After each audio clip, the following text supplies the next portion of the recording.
Buenas tardes.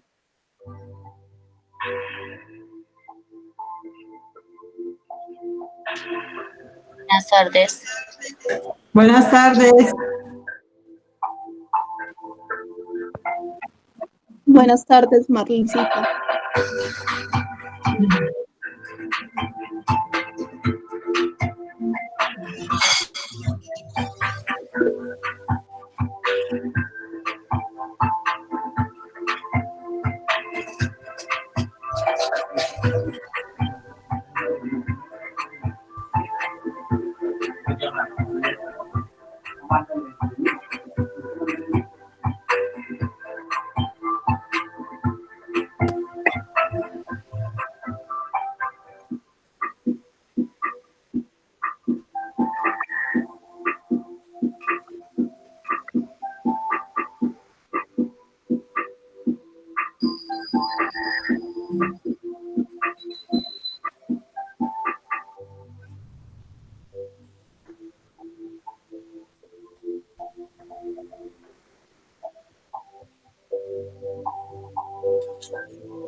Yo también puedes hablar. Bien. Estamos listos para dar inicio a nuestro webinar de esta tarde. ¿Me escucha Natalia? ¿Me está escuchando? Hola, jefe. Sí, se escucha bien. Hola, Natalia. ¿Me escucha bien? Muy Sí, bien. jefe, Hola, profe Yolanda. Hola, jefe, ¿cómo está? Muy bien, muy bien. Bien, gracias. Las profesoras de ESA están por acá con nosotros. También está por aquí el profesor Castro también, Jorge Castro también se encuentra con nosotros por estos lados. Entonces, ya estamos, hay suficiente quórum, vamos a dar inicio. La finalidad de dar comienzo a la hora que teníamos previsto. Entonces, vamos a solicitarles que apaguen sus micrófonos, por favor, apagan sus micrófonos, pueden dejar sus cámaras, sí las pueden dejar encendidas, no hay ningún problema con que sus cámaras estén prendidas. Los micrófonos sí les vamos a solicitar que los apaguen para que podamos escuchar bien la conferencia que tenemos. Ya estoy aquí buscando, estábamos resolviendo aquí un asuntico técnico. Entonces, el webinar que tenemos esta tarde es con el apoyo académico de la Clínica San Juan de Dios, que agradecemos al doctor Leonidas José Llanos Liscano, psiquiatra de esta clínica, que hizo la gestión justo con el profesor Jorge Eduardo Castro Corbalán para que tuviésemos esta tarde de encontrarnos para hablar de un tema tan delicado que hay por esta época, que es el tema de la salud mental. Entonces le hemos colocado este webinar, Salud Mental en tiempos de coronavirus. El doctor Leonidas José Llanos Liscano es médico cirujano de la Universidad del Norte, especialista en psiquiatría de la Universidad Simón Bolívar y médico psiquiatra de la Clínica San Juan de Dios de La Ceja, Antioquia. Él nos va, decidimos con él y con el doctor Castro, el profesor Castro, como dos preguntas que van a ser la base de este webinar. ¿Cómo evitar las otras secuelas de la pandemia? Es la primera pregunta que hemos planteado con el doctor José Leonidas. Y segundo, ¿qué esperar en el personal de la salud? Entonces, sin más preámbulos, le doy la bienvenida al doctor Leonidas José Llanos Liscano, de antemano nuevamente dándole los agradecimientos por haber aceptado esta invitación para estar con nosotros en esta tarde. Bueno, muchísimas gracias por la invitación. Un saludo para usted, doctor, y también para las personas, más de 60 personas que están conectadas en este momento. Voy a iniciar, a ver, compartir.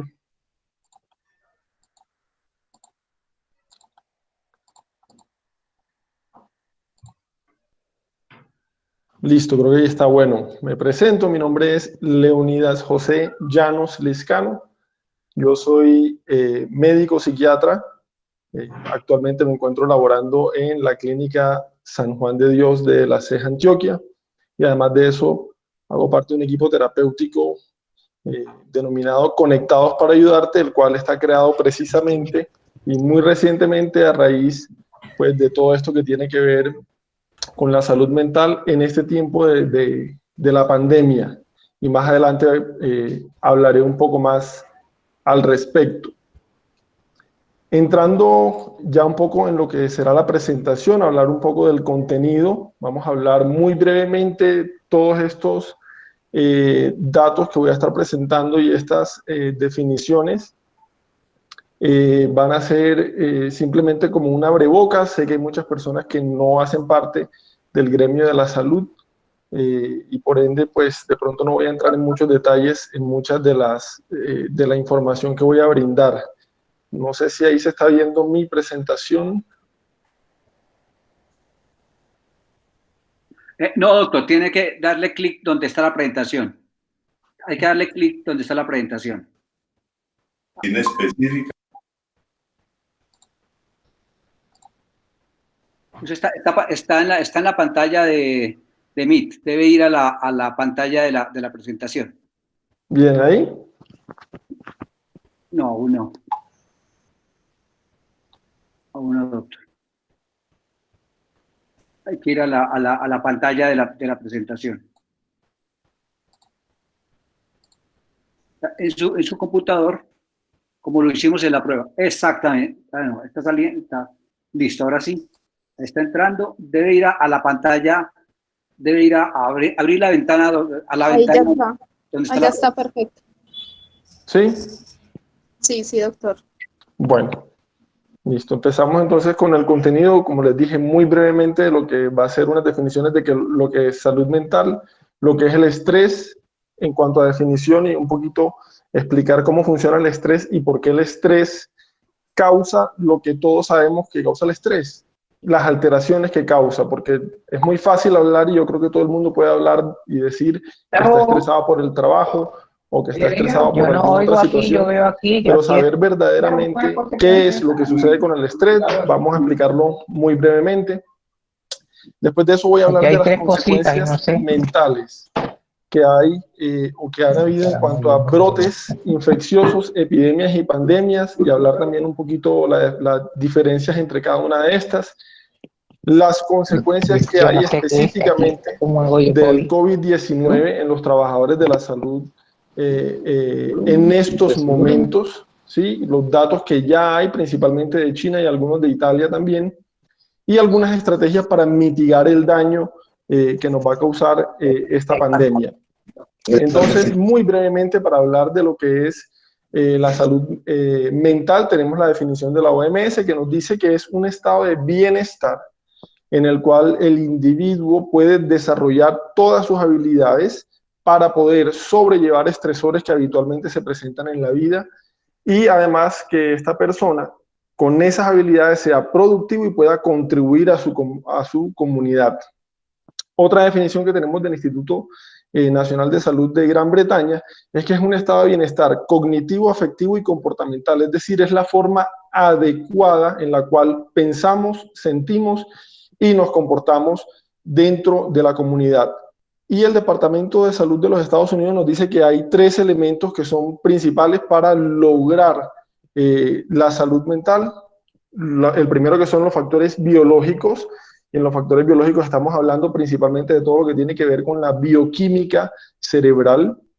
unos factores familiares que se pueden dar en razón de la genética familiar y algunos comportamientos que se presentan en las familias de la manera en la cual interactuamos ante ciertos eventos que se nos presentan.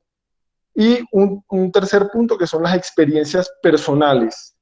Me parece importante hacer el énfasis en que ambas definiciones implican algo que es habitual en las personas, los estresores habituales, las cosas a las cuales nos enfrentamos de manera más o menos frecuente o a diario, ¿sí? Y las experiencias personales previas de algunas actividades o de algún tipo de, podría ser accidentes que se nos hayan presentado y cómo reaccionamos ante esto. Es importante hacer aclaración o hacer énfasis en este punto porque nos estamos enfrentando ante un evento que prácticamente la mayoría de nosotros no hemos vivido o definitivamente no hemos vivido con esta magnitud. Si bien hemos estado en pandemias anteriores, ninguna como esta en la cual tenemos que estar encerrados en nuestras casas, ninguna en la cual los comercios han tenido que cerrar, en la cual se han cambiado tantas cosas de nuestra vida habitual. Por ende, experiencias personales previas de este tipo de eventos no tenemos y eso implica que no vamos a saber muy bien cómo vamos a reaccionar. ¿Qué es el estrés? El estrés no es más que un conjunto de reacciones fisiológicas que preparan al organismo para la acción. ¿Qué es en sí, después de haber dicho esta definición? Son todos los mecanismos que se tienen que poner a disposición del individuo para lograr contrarrestar algún evento específico.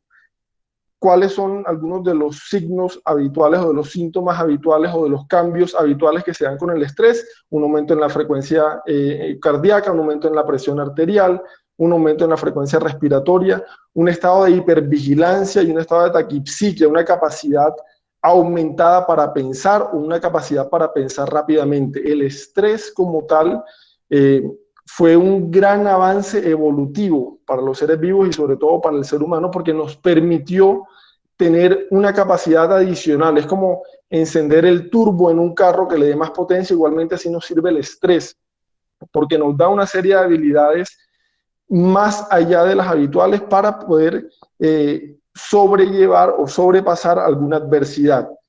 Cuando pensamos en estrés, cuando pensamos en la generación de ese estrés o en la evolución de ese estrés, debemos pensar en algo como esto. Yo estoy en mi entorno seguro, en mi caverna, estoy en mi comunidad, estoy completamente tranquilo y decido que voy a ir a tomar agua al lago que está cercano. Mientras yo estoy en mi caverna, yo estoy completamente relajado y tranquilo, ¿sí? Pero una vez salgo, si no tengo ese chip o esa habilidad denominada estrés y no tengo la capacidad para tener una mayor vigilancia, para que mis sentidos se agudicen, yo no voy a ser capaz de ver, no sé si lo logran apreciar ahí completamente, este jaguar, ¿sí? Que se encuentra perfectamente camuflado al otro lado de lo que podría ser el lago donde iba a beber, ¿sí? Y entonces ahí viene también la taquipsiquia, ese pensamiento, ese pensar más rápido en el cual voy a tomar decisiones. ¿Qué decisión? ¿Voy a poder y voy a luchar contra él? ¿Le podría ganar? ¿O es mejor que corra? Si tengo que correr, ¿hacia dónde voy a correr? ¿Me puedo trepar en un árbol? ¿Me puedo esconder en una caverna? ¿Qué debo hacer para sobrellevar este estresor que tengo aquí de este otro lado? Hasta ahí el estrés es muy efectivo porque una vez vuelvo a mi entorno seguro, una vez vuelvo a mi comunidad, una vez vuelvo a la cueva, después de unos cuantos 5 minutos, 10 minutos, yo me tranquilizo y todos esos mecanismos de alerta que me tenían preparado desaparecen, se apagan y yo vuelvo a un estado de relajación y me siento completamente normal y mi organismo vuelve a funcionar de una manera habitual. ¿Dónde está el problema del estrés? Cuando ya no tenemos un solo jaguar, sino que como vemos en la imagen tenemos muchos jaguares y no solamente se nos presenta de vez en cuando, una vez al día o una vez a la semana que tenemos que salir de nuestro entorno seguro, sino que lo tenemos aquí, todos los días a la mano, ¿sí? Ese mensaje que nos llega de pronto de la gerencia de gestión humana que nos dice que nos acerquemos por la oficina de gestión humana, ¿sí? Y enseguida, inmediatamente, no es un correo, no son unas palabras, es un jaguar al que voy a enfrentar. Esa llamada del jefe faltando 15 minutos para la hora de salida que seguramente va a implicar que me voy a tener que quedar más tiempo en el trabajo, ese es un jaguar. El cambio que puede haber en los horarios, ahora después de la cuarentena, habrá que redoblar la jornada, habrá que trabajar más, eso inmediatamente se convierte en un jaguar. La alimentación, la dieta, como tenemos que cambiar el horario, ya no podemos esperar tanto tiempo para la comida, tenemos que comer comida chatarra, tenemos que comer de estas sopas de 3 minutos que no sé qué, si es que tiene algún tipo de nutriente válido, ¿verdad? También se convierte en un jaguar. ¿Cuántos jaguares tenemos todos los días en nuestra vida por la intención o la respuesta ante estos diferentes estímulos es exactamente la misma a la de un jaguar? ¿Cómo funciona el estrés? ¿Por qué el estrés es tan malo si inicialmente era muy bueno? El estrés, aquí lo tenemos, esta es una imagen que está diseñada principalmente para explicar cómo el estrés se asocia a depresión y ansiedad en las personas con trastornos depresivos y ansiosos, pero me sirve mucho porque tiene varios puntos que creo que los podemos aplicar a nuestra situación actual con el coronavirus. Entonces tenemos que el estrés se puede estar dado por una adversidad temprana, como tenemos aquí en el título. Vamos a quitar el temprana porque, como les dije, estamos hablando de depresión y ansiedad en personas con estos trastornos y podremos quedarnos solamente con adversidad. Estamos en un momento de adversidad, nos vale esa palabra. Conflicto interpersonal es algo que estamos viviendo en estos momentos, ¿sí? Cuando tenemos problemas con los vecinos, cuando tenemos problemas con los familiares, cuando tenemos problemas con los mismos pacientes que por su propia atención nos causan un conflicto social e interpersonal. Y aislamiento social es lo que estamos viviendo. Tenemos que estar encerrados en nuestros apartamentos, en nuestras casas, en condiciones en las cuales no estamos habitualmente acostumbrados. Así que también me sirve ese subtítulo de aislamiento social. Esas 3 cosas se denominan estrés, son estresores. ¿Qué sucede con esos estresores? Voy a resumir aquí muchísimo. Activan un eje, hipotálamo, hipófisis, glándula suprarrenal. Esa activación que es muy buena cuando estamos ante un jaguar porque me va a permitir, por medio del cortisol, que es una hormona que todos habrán oído, está muy de moda, es la que nos dicen ahora que es la que nos engorda, nos dicen ahora que tiene una serie de beneficios y es también la malvada y la causante de la mayoría de las enfermedades. El cortisol es muy bueno, obviamente en las dosis apropiadas durante un tiempo apropiado porque nos va a permitir activar todo lo que tiene que ver con el sistema inmunológico, ¿sí? Y el sistema inmunológico cuando está activado nos va a hacer más competentes ante infecciones, ante heridas, ante fracturas, porque vamos a poder proteger de una manera más adecuada el cuerpo humano. Sin embargo, cuando esos estresores, ¿sí?, se mantienen durante un tiempo demasiado largo, esas mismas moléculas que eran beneficiosas empiezan a ser perjudiciales para el organismo y al ingresar al sistema nervioso central nos va a causar una serie de alteraciones a nivel cerebral muy importantes. ¿Cuáles son esas? Aquí las 3 principales de las que voy a hablar rápidamente. Una disminución en la producción de monoaminas. Las monoaminas son las moléculas por las cuales se comunican las neuronas, las principales, las más conocidas, la dopamina, la serotonina, la noradrenalina, son neurotransmisores y se van a producir en una menor cantidad. Eso significa que nuestras emociones, nuestros pensamientos se van a ver alterados.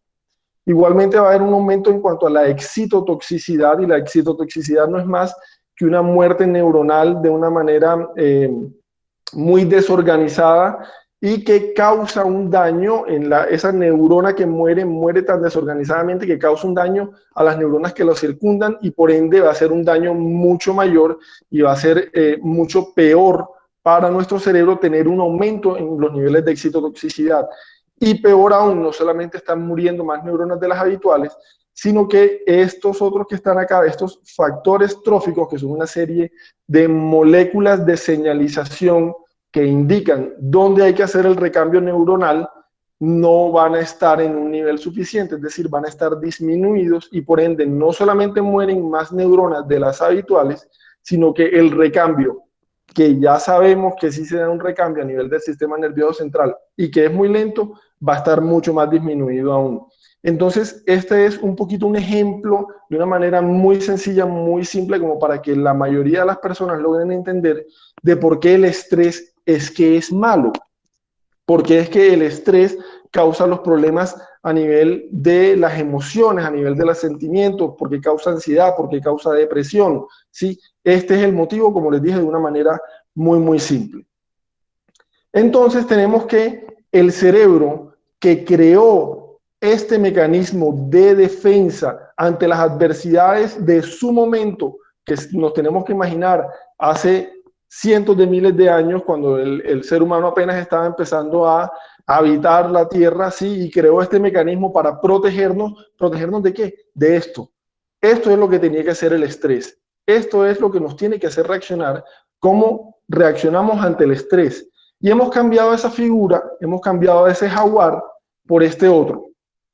Este pequeño jaguar que está aquí, que todos tenemos en el bolsillo, que nos acompaña casi que 24/7 y que lo utilizamos para absolutamente todas nuestras vidas, este es el jaguar de ahora.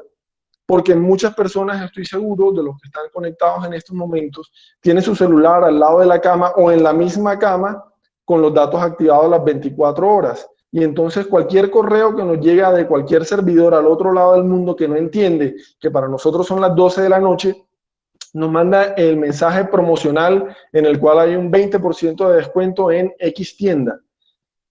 Y algunas personas podrán tener el sueño más profundas, otras no tanto, pero aún así ese mensaje, esa vibración, ese sonido causa que no descansemos lo suficientemente bien y va a causar todas estas otras alteraciones asociadas al estrés, porque cada mensaje, cada notificación, sea positiva o sea negativa, nos va a causar de manera inicial una reacción de ansiedad, de inquietud, hasta que vemos el mensaje y nos demos cuenta que ese susto no era susto, sino era una buena noticia que se veía.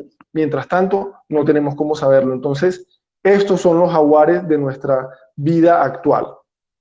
Ya hablamos de estrés de manera general, estrés para todo en la vida. Por eso es que el estrés es malo y ahora vamos a ver más adelante y ahora a medida que vamos pasando las diapositivas por qué esto que nos estamos enfrentando, esta pandemia, es que nos causa tantas alteraciones a nivel mental. Esta charla está enfocada principalmente a las alteraciones mentales del personal de la salud, ¿sí? Pero esto no quiere decir que las personas que no trabajen en el área de la salud no se vayan a beneficiar y no vayan a tener también, pues obviamente, información valiosa para ellos mismos.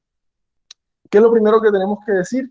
Que en realidad no hay mucha información respecto a todo lo que tiene que ver con las alteraciones mentales en la población general secundarias a un brote, a una epidemia o a una pandemia.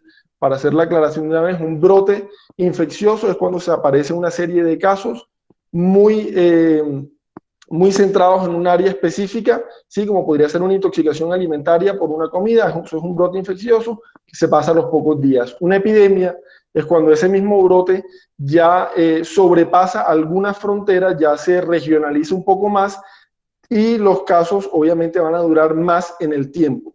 Pandemia se debe denominar como tal a un brote infeccioso que ya se traslada a más de un continente y además de eso tiene una circulación propia, es decir, no es que una persona que viene del continente A al continente B está infectando personas, sino que ya las personas del continente B se contagian entre ellas, ¿sí? Para hacer un poquito esa aclaración. Entonces tenemos que en general, consecuencias mentales de enfermedades, de brotes infecciosos, hay pocas. No es un tema muy estudiado. Hay algunos sobre el ébola, hay algunos sobre el cólera, hay algunas sobre las infecciones respiratorias, sobre las que me voy a basar principalmente, que es la hermana del COVID-19, que fue el SARS, que es el coronavirus tipo 1, que apareció en el 2003. Perdón.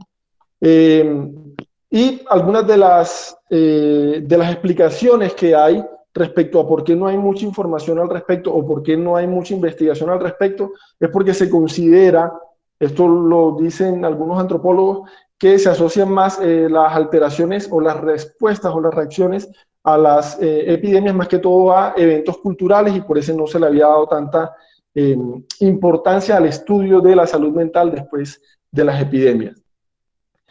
Decía entonces que me parece que estamos en un momento histórico porque es la primera vez que estamos dándole tanta importancia a lo que es la salud mental.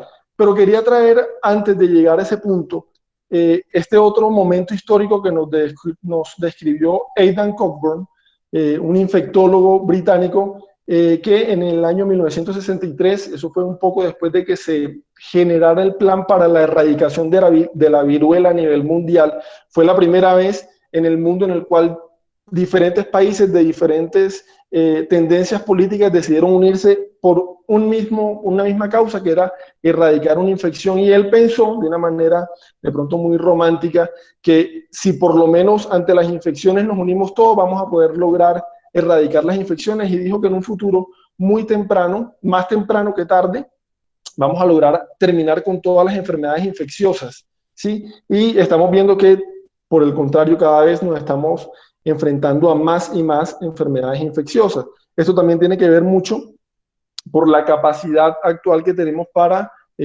viajar, para transportarnos de un lugar a otro, la facilidad, la velocidad, además, con la cual lo podemos hacer.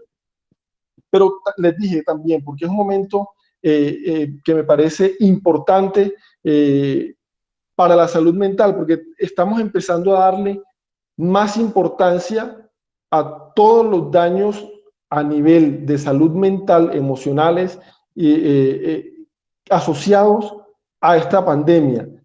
Algunos de los ejemplos, estos son más que todo publicaciones de tipo generales. Tenemos el diario El Clarín, que publicó la noticia de las 2 enfermeras italianas que se habían suicidado ante la angustia de la cantidad de pacientes que tenían que ver morir, además de que para la fecha en la que se publicó, para el 25 de marzo, ya habían en Italia 29 médicos que habían fallecido por el coronavirus.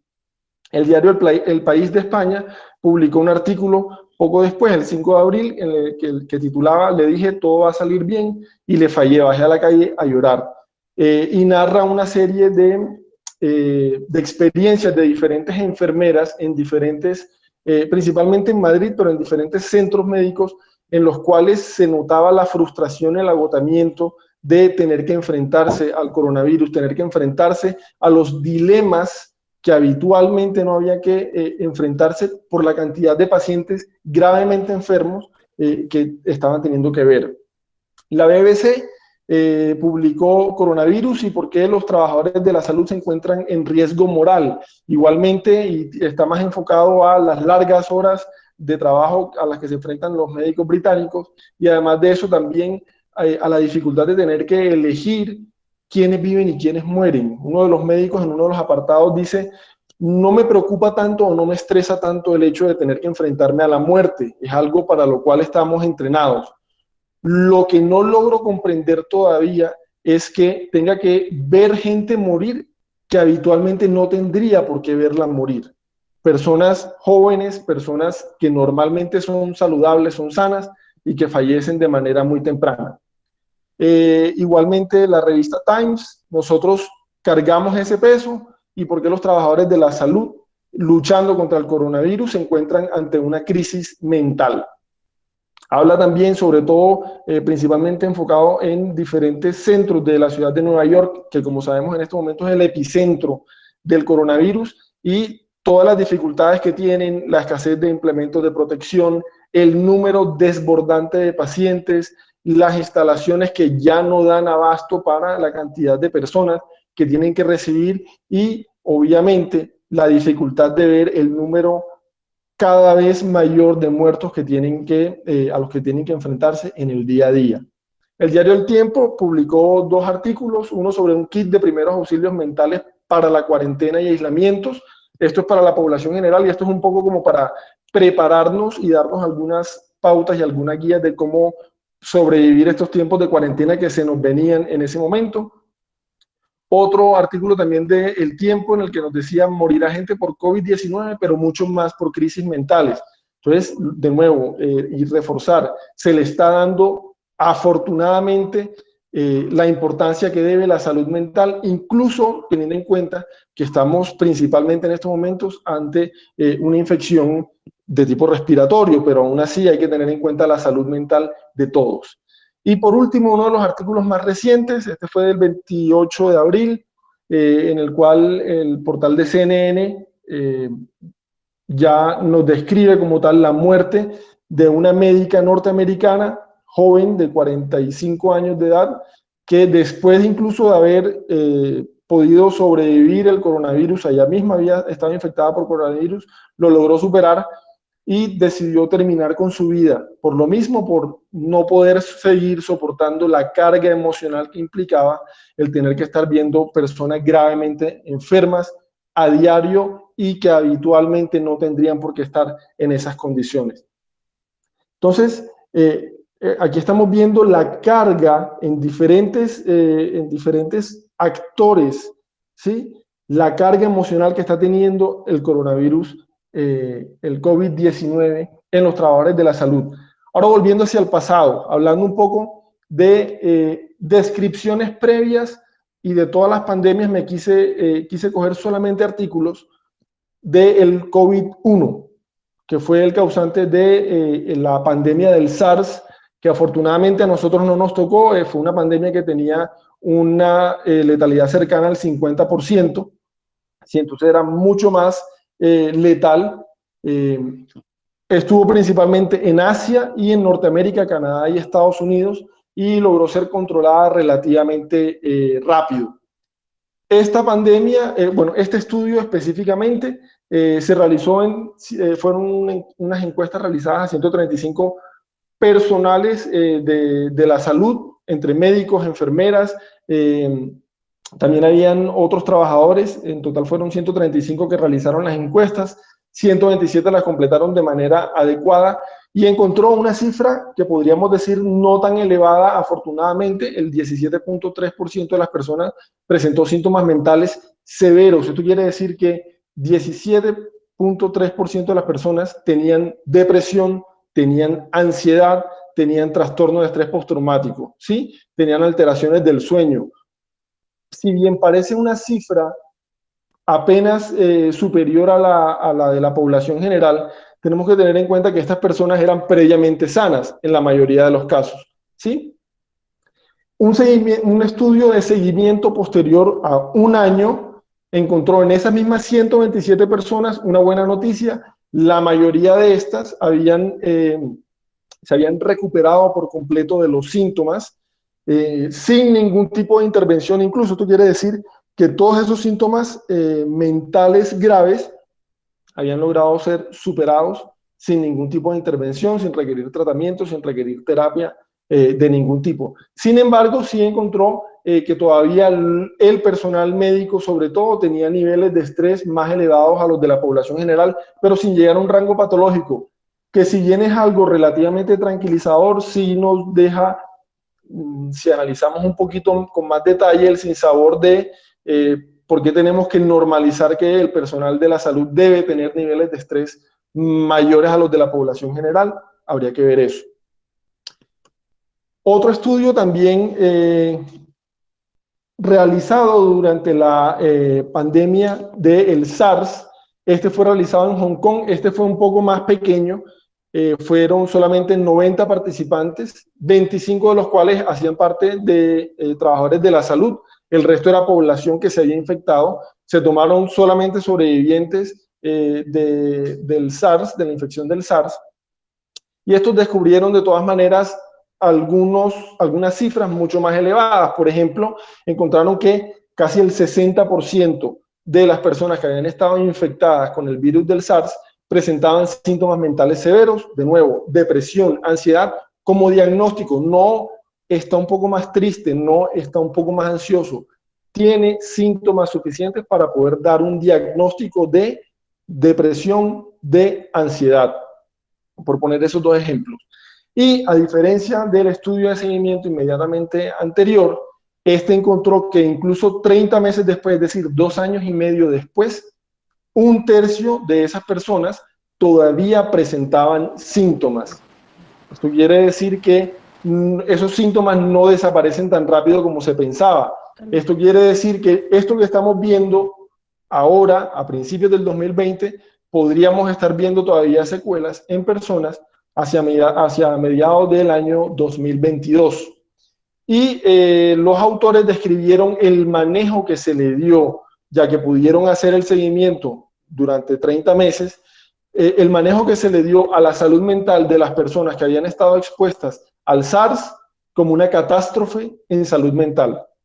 Yo creo que esa fue una gran campanazo que se le dio, sobre todo a China, de qué debían hacer y cómo debían mejorar todas las pautas que tuvieran que ver con salud mental, porque no es solamente atacar la infección del momento, no es solamente atacar el virus, en este caso, sino atacar también las otras cosas que están alrededor y que, como vemos, dejan una secuela mucho más larga que incluso la misma infección.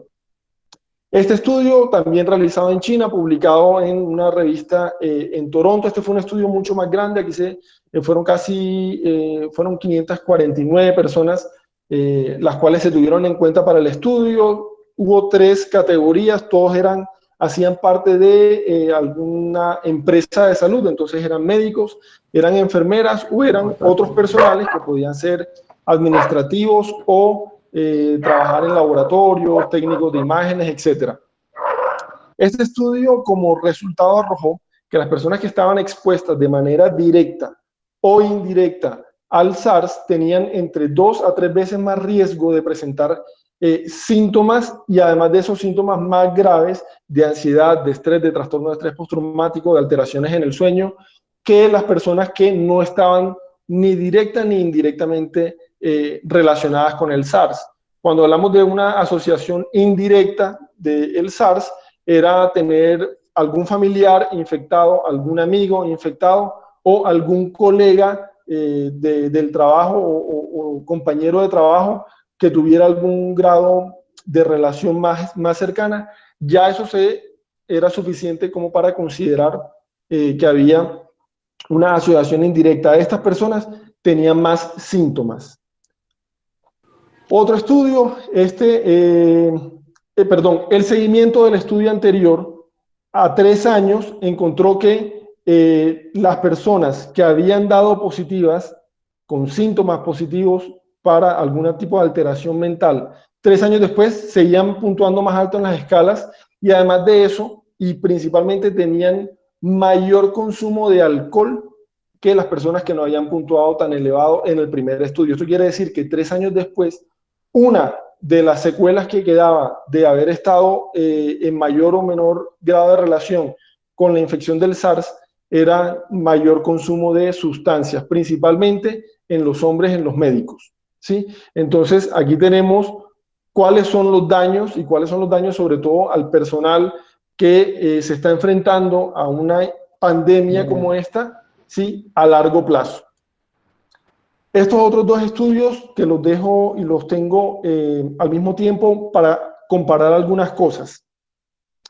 El primero es un estudio muy grande, se realizó con 1.500 personas alrededor, en la cual los participantes, se encontró que las personas, los participantes que se habían tenido en cuenta, que habían estado más expuestos a pacientes con SARS, tenían mayores niveles de ansiedad y de estrés y de depresión, lo cual uno creería que es completamente normal, ¿sí?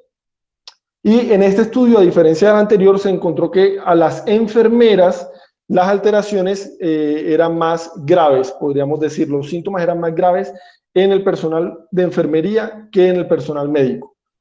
El segundo estudio, que fue realizado también en Toronto, lo que encontró fue lo contrario a el primero, en el cual a mayor contacto con personas infectadas con el SARS, había menor nivel de estrés, de ansiedad y de depresión.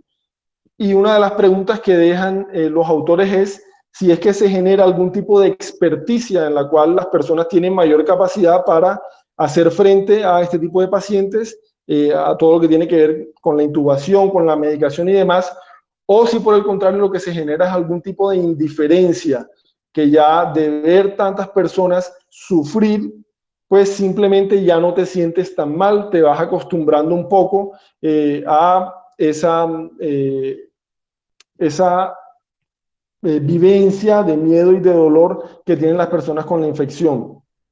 Otro de los datos que nos dejó fue que aproximadamente el 50% del personal médico no se sentía suficientemente apreciado y no se sentía suficientemente agradado por los propios colegas. Hasta un 42% se sentía rechazado por la sociedad, 60% se sentían rechazados por sus propios amigos o vecinos, y hasta un tercio, un 32% se sentía rechazado por la propia familia, que es un poco lo que estamos viendo, lo que hemos visto con los letreros de doctor, por favor múdese porque si no le matamos a usted a su familia, lo que vemos a veces, los videos que hemos visto en los cuales llega el doctor y quiere abrazar a su hijo y no puede hacerlo porque sabe que es un riesgo para su propio hijo, ¿sí? Entonces este tipo de rechazo al cual se está viendo el personal de la salud, no poder entrar a los supermercados, no poder entrar al transporte público porque ya estamos estigmatizados, causa una medida importante en los trabajadores de la salud.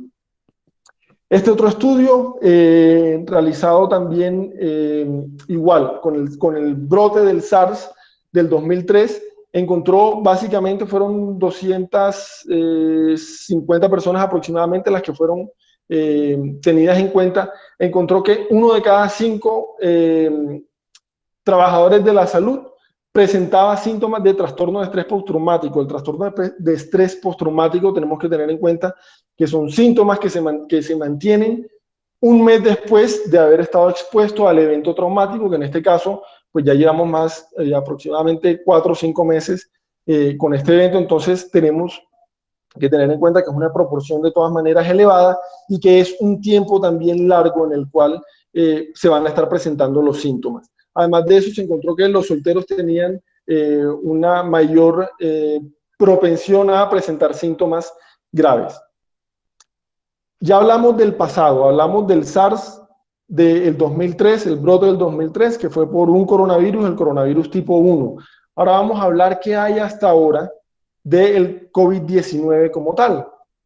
Y entonces aquí tenemos una publicación de Lancet en psiquiatría, en la cual nos dice que es urgente y necesario crear e implementar diferentes estrategias para la salud mental del personal de la salud, ¿sí? ¿Por qué se hace esta recomendación? Y si vemos, los autores son asiáticos, porque ya en China lo han vivido primero en este siglo, con el SARS en el 2003, con la gripe aviar, la H1N1, con la gripe porcina H5N1, ¿sí? Entonces ya tienen más experiencia en todo lo que es las consecuencias que van a causar las infecciones, los brotes infecciosos, las epidemias y las pandemias en la población, no solamente en la población general, sino también en la población médica. Y dicen que es inminente el inicio, y estamos hablando, esta publicación fue el 1 de marzo, ya ellos estaban un poco más avanzados en la China en cuanto a todo lo que tenía que ver con la infección del coronavirus, estaba más o menos controlada, pero estaba iniciando todavía en el resto del mundo. Otra publicación muy cercana también, del 1 de marzo, que nos habla también de que los trabajadores de la salud que han estado enfrentándose con el COVID-19, que en ese momento todavía no tenía el nombre como tal, están mostrando síntomas de ansiedad, síntomas de estrés, síntomas depresivos, les está afectando el aislamiento, sobre todo, y en algunos casos, un aislamiento que no era voluntario, sino era obligatorio, era que simplemente estabas en la sala, estabas atendiendo a diferentes pacientes, uno de esos pacientes nos dio positivo, inmediatamente se cierra la sala y todos los que están adentro se quedan adentro, no pueden salir, ¿sí? Entonces ese tipo de condiciones estaba causando una medida importante en los trabajadores de la salud en el Asia, principalmente en China y en el área de Wuhan. Un par de artículos, estos son más que todo correspondencias y cartas al editor, son recomendaciones que hay respecto a cómo debemos actuar desde la salud mental, desde los profesionales de la salud mental, desde psicología, desde psiquiatría, para atender la pandemia, para atender no solamente a la población general, que lo dicho, ha tenido que estar expuesta a situaciones que no son habituales, a un encierro que si bien puede ser en la casa, puede ser en el apartamento, no deja de ser desgastante y no deja de ser estresante, y mucho más para el personal de la salud, que se está teniendo que hacer cargo de una serie de situaciones desbordantes y que no son las habituales, no son los estresores normales, afortunadamente, y que sin embargo, hay que decirlo, muy seguramente cada vez van a ser más frecuentes este tipo de situaciones. Este segundo artículo es una carta estructurada para atención mental en estas personas que estaban aisladas y que no había forma de comunicarse con ellas. Sí, entonces es una serie de cartas o de mensajes ya preestablecidos en los cuales simplemente es básicamente llene los síntomas que tiene, ¿sí? Después en la carta está explicado cómo debe estructurarse, cómo debe hacerse la introducción, cómo se debe presentar la persona que envía la carta o el mensaje en general para poder iniciar la atención, y que explican también que se puede empezar a aplicar a algún tipo de teleconsulta o telellamada para lograr hacer este abordaje importantísimo en salud mental. El papel crucial que los psiquiatras van a o deben llevar durante el brote del COVID-19, es como están denominando este artículo, y también una carta al editor de las consecuencias en los médicos pakistaníes que están teniendo por la pandemia del COVID-19, de nuevo, estrés, ansiedad, irritabilidad, insomnio, depresión, que se estaba viendo de manera desbordada en el personal médico de Pakistán. Ya hacia el 18 de marzo, la OMS publicó una serie de recomendaciones sobre la salud mental para la población general, pero también para el personal de la salud, y nos deja básicamente 3 puntos para tener en cuenta. El primero es que es normal sentirse presionado. Esa presión que se está teniendo por tener que hacerse cargo de esta pandemia no implica que uno sea incapaz, no implica que uno no tenga unas buenas habilidades, no implica que uno sea malo en el trabajo, porque todos esos son pensamientos negativos que se van a presentar y que es normal que se presenten en el personal médico. Es normal sentirte frustrado, sentirte mal y sentirte que no sirves cuando ves una cantidad que no es la habitual de personas que se te están muriendo y que se te están complicando. No es tu culpa, es la infección la que está causando esto y tú estás haciendo todo lo posible, y es normal que pienses de esta manera. El segundo punto, es muy importante cuidarse durante estos tiempos. No debemos olvidar que nosotros somos personas médicas, somos hijos médicos, somos hermanos médicos, somos esposos médicos, ¿sí? Entonces, no olvidar esa otra parte que está por fuera del hospital, por fuera de la clínica. Esa desconexión es necesaria, porque nosotros no somos máquinas. Nosotros debemos cuidar también nuestros sentimientos, nuestros pensamientos, y un poco unida al siguiente punto, debemos seguir haciendo parte de los grupos a los cuales hacemos, los grupos que nos permiten desestresarnos y nos permiten desconectarnos. Si ese grupo, lo mencionan ahí, por la contingencia y porque quedaste atrapado y porque no puedes salir del hospital, es un grupo también de personal de la salud, buscar puntos afines, buscar puntos comunes en los deportes, en los gustos literarios, en los gustos de películas, en los gustos de música, para hablar y para interactuar de otra manera. Mantener las relaciones con los familiares también es muy importante, con los amigos también es muy importante. Así como era malo y así como es malo tener el celular todo el tiempo porque no nos permite desconectarnos, en algunas situaciones o en esta situación de aislamiento es importante tener el celular para conectarnos, pero también con las cosas positivas, con los familiares que no podemos ver, con los amigos que no podemos ver, con esas personas, con esos seres queridos que por las condiciones de aislamiento o por estar en riesgo de infección no podemos contar con ellos. Entonces también tratar de aprovechar las herramientas tecnológicas. Y el cuarto punto que dejan ahí es recordar que no todas las personas con las que estamos tratando y esto lo especifican mucho, sobre todo cuando estamos en la situación de un aislamiento obligatorio en el cual quedaste en cuarentena en una sala y hay otro personal de pronto de aseo o técnico o de laboratorios que de pronto no tienen el mismo conocimiento o el mismo léxico. Hay que tratar de hablar para entendernos entre todos, porque es muy negativo también sentir que hay una persona muy técnica dando mucha información, pero que yo no puedo contar con ella, sobre todo que es la persona que me podría guiar y que me podría aclarar muchas cosas en estos momentos.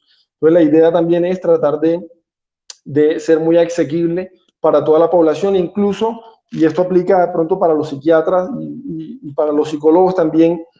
A veces, si por alguna circunstancia, por encontrarnos por ejemplo, en un supermercado justo en momento de pico y cédula o lo que sea, y encontramos una persona que está angustiada, que está preocupada porque vio una noticia, porque escuchó algo, tratar de aclarar de una manera más o menos terapéutica, no tiene que ser una terapia, pero tratar de aclarar y calmar ese momento de ansiedad, porque esa persona lo necesita, porque si esa persona se está desbordando en ese momento, pues vale la pena también estirar la mano y ayudarle.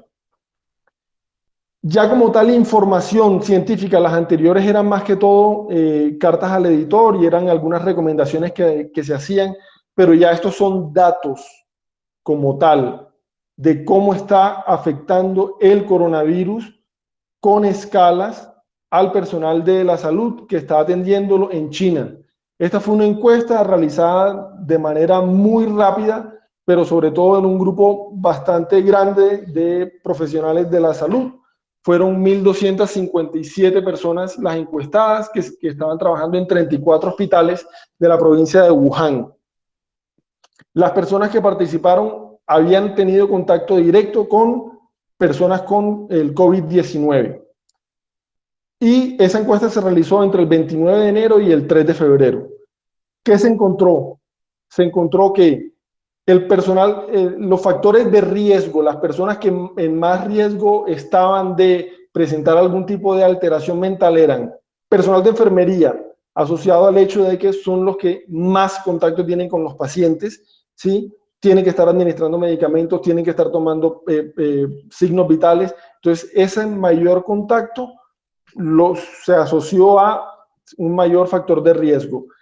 Ser mujer también es un mayor factor de riesgo para presentar algún tipo de alteración, trastorno mental asociado a la pandemia, ¿sí? Todos los que tenían que ver con ser trabajadores de primera línea, estar en contacto directo con los pacientes, tenían también más síntomas de trastornos mentales severos. ¿Cuáles trastornos mentales severos? Y encontraron que la mitad de las personas encuestadas presentaban depresión. Analicen y piensen y reflexionen un rato sobre ese dato. De los 1.257 trabajadores, el 50% tenía síntomas de depresión. La mitad funcionaban deprimidos. El 44.6% presentaban ansiedad. 44% de las personas iban a trabajar estando ansiosos. Insomnio, 34%. Un tercio de las personas que iban a trabajar a atender pacientes no había dormido y no estaba durmiendo adecuadamente. Y de manera global, se sentían mal sin haber llegado a presentar niveles de síntomas de depresión o de síntomas de ansiedad o de insomnio como tal, pero sí algún otro tipo de alteración del sueño. El 71.5% de las personas se sentían con distrés, que es ese estrés asociado al trabajo. Es ese estrés que nosotros podemos relacionar con el tráfico para ir al trabajo, con el horario del trabajo que me fastidia, ¿sí? 71% de las personas, de los trabajadores de la salud, médicos, enfermeros, personal de laboratorios, personal de imágenes, ¿sí? Entonces, esta es realmente el daño en la salud mental que está causando el coronavirus. Son datos que ya están ahí evidenciados, ¿sí? con todo el rigor científico por medio de escalas y que se pueden ver. Entonces, ese es realmente el daño que está causando a nivel de salud mental el COVID-19, que afortunadamente, hablando yo particularmente aquí desde la CES Antioquia, no hemos tenido que enfrentarnos a él. Pero esto es una realidad que podría estar ahí afuera. Esto es una realidad que no sé si hay personas, o más bien sé que hay personas en otras ciudades que están teniendo que ver esto. Y están teniendo que ver que sus compañeros o ellos mismos están presentando algún tipo de alteración mental que incluso puede llegar a ser severa. ¿Cuáles son las principales causas que ellos encontraron asociadas a estas alteraciones? El cansancio físico y emocional. Hay que trabajar a sobrehoras, ¿sí? Hay que trabajar con un mayor número de pacientes y eso no permite un descanso adecuado, no permite desconectarnos suficiente, ¿sí? Además, por lo mismo del celular, de estar recibiendo la notificación del ministerio de cuántos infectados y muertos hay, estar recibiendo las cadenas de WhatsApp del que dice que si el virus lo creó Frankenstein, o que si el virus es una evolución, o que si el virus vino de los extraterrestres, de lo que sea, estar recibiendo esa información que no causa ningún beneficio, causa un cansancio emocional también. Tener que cuidar a compañeros de trabajo, personas que tú las tenías a tu lado y ahora tú las tienes en una camilla, y que en muchos casos se agravan y que en algunos casos incluso se mueren, son factores también que afectan negativamente y que causan las alteraciones a nivel mental. La escasez de los elementos de protección personal, que yo creo que es el mayor miedo que tenemos todos los que trabajamos en el área de la salud. Saber si hoy, mañana o dentro de una semana ya no vamos a tener los elementos para cuidarnos y para tener que enfrentarnos a un número indeterminado de personas con COVID-19. La preocupación por infectar a familiares, y yo sé el caso de algunas personas que incluso han preferido mudarse para no tener contacto con sus familiares porque tienen personas adultas mayores o porque tienen hijos o porque tienen algún familiar con algún tipo de complicación y no quisieran llevar la infección y ser los causantes de pronto de la muerte de esa persona querida. La escasez de ventiladores, que lo mencionaban como uno de los factores también en el artículo de la BBC, tener que elegir de una manera que no es la habitual a quién se le pone ventilador y a quién no. Porque hay veces que tenemos que elegir entre personas que normalmente ni siquiera uno se imaginaría que requerirían un ventilador artificial en su vida. Y ahora tenemos que decirle no, pues no se la podemos dar. El tener que asumir roles nuevos, y es un poco algo que a manera de burla, pero que como siempre tiene un fondo de angustia y de realidad. Ahorita empiezan los ortopedistas a intubar, o ahorita nos toca a nosotros los psiquiatras intubar, o ahí van los dermatólogos a intubar y los estragos que causarán o que causaremos, ¿sí? Ese rol nuevo, eso para lo que yo no estoy entrenado, para lo que yo no estoy acostumbrado, es un gran factor de ansiedad y de angustia, que se suma a todo lo demás. Saber si de pronto porque me tocó estar aislado de manera involuntaria por lo mismo, porque se descubrió que una persona era positiva y ya no voy a poder salir de esa sala, ya no voy a poder salir a la cafetería, ya no voy a poder salir con la misma libertad que tenía antes de la clínica, me obliga, pues, ya que estoy acá, a tener que trabajar un poco más. Y ese aumento de la carga laboral también es un factor que predispone para un mayor nivel de alteraciones mentales. Y además de eso, uno muy importante y uno por el cual creamos en la Clínica San Juan de Dios un equipo especial precisamente para atender a este tipo de personal, porque sabemos que se nos va a presentar. De hecho, todavía no teníamos casos y sabíamos que algunas de las personas ya tenían esa angustia y esa ansiedad, y la idea era poder empezar a actuar antes, ¿sí? Así como el grupo también en el que estoy, ahorita hablaré de él, ¿sí? En el cual vamos o estamos brindando una serie de asesorías y de ayudas, incluso de manera virtual, para el personal de la salud en general, porque se necesita tener acceso a servicios de salud mental. Se necesita poder tener a la mano psicología, trabajo social, psiquiatría, para ayudarnos en esos momentos, para ayudarnos a manejar esos síntomas iniciales de ansiedad y de depresión. Eso fue lo que descubrió el artículo ahora reciente, como les dije, que se realizó apenas a finales de enero y los primeros días de febrero en China.